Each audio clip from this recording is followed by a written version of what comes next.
twist. I'll catch you at practice. Listen, I am so sorry. I'm fine. Are you new here? I am now. I'm from Wilson. Ah, Wilson. Very nice. Well, listen. A great idea just popped into my head, and I want to run a pitch. You and I, tonight, McDonald's, in my brand new red Chevy convertible. What do you think?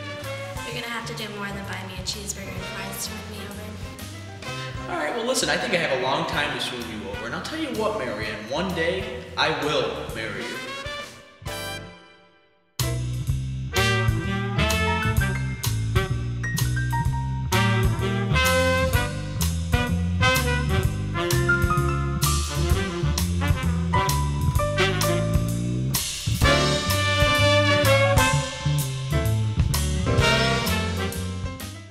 I don't know if there was a certain time that we knew that we loved each other, because we almost grew up together and we loved each other the whole time. So I can't say that there was something that really sparked the love.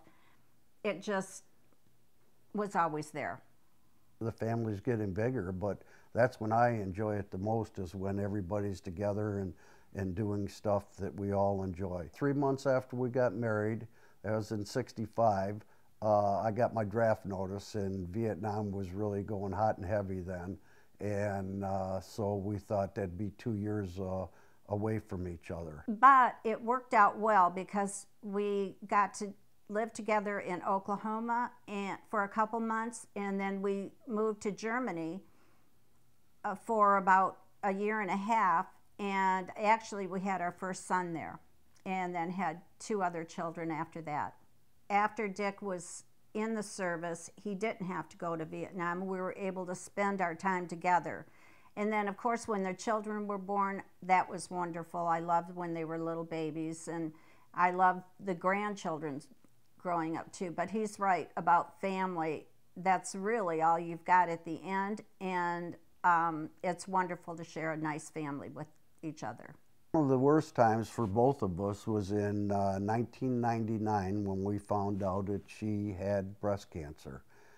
It was always a bad day to go and find out and see if they said, oh, the cancer's back.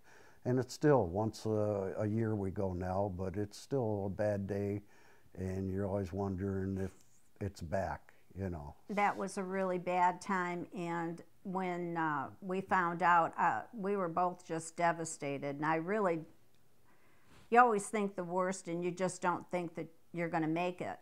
But he came to every appointment and sat with me for everything that we had to go through, and I really appreciated that and loved him for doing that. I think that we stayed together all these years because we truly do love each other. Even if you get in arguments or silly little fights about silly things, when you really know someone and love them, and I think humor plays a lot of it. I think he's got a very quick wit, and I think I'm pretty funny too. I think I'm funnier than he is, but... No way. But we make each other laugh all the time. For me, the advice I would give to a new couple is always be honest with each other. I think if you're honest with each other, you never get in trouble or anything because you get caught lying or something. So if you're always honest with each other, I think that's very important. And then try to do things that your partner wants to do too.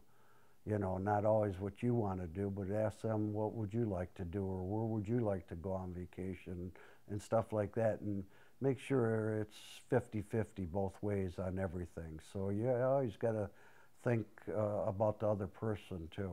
So yeah, I agree with that 100%. And I think if someone wants to go to the casino once in a while, the other one should want to go with them and let that person enjoy their time. I think that she's right, that the other person should go, but I just think that you can overdo it a little bit too. So I don't think you can ever overdo a casino. If you'd win once in a while, it'd be different, but we're a couple losers, so.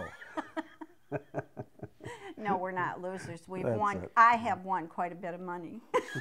Well, some of them we really couldn't say on the camera. Could we, hon?